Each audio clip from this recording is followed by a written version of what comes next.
Hello everyone, this is Drew.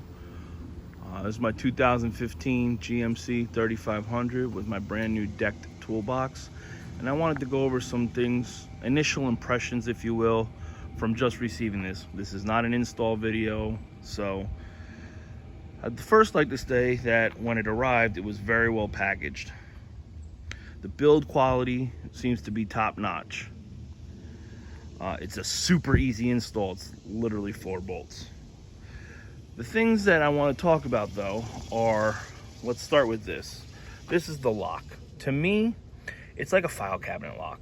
It's pretty flimsy. It works, but I don't think it's the most secure thing in the world.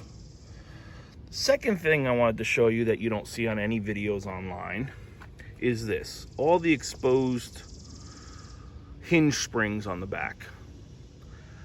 I don't know if I love it. You don't really see it all that much except for when you walk up to your own vehicle.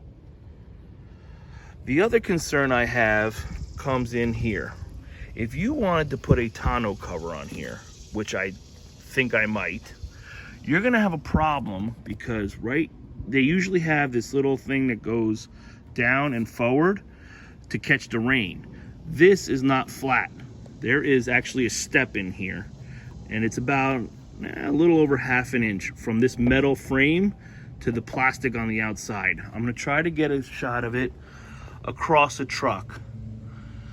So it's the same on this side. Now, I'm not sure how that's gonna affect that plastic frame that goes for the front of a tonneau cover. Also, most of them say that they fit toolboxes between 18 and 20 inches.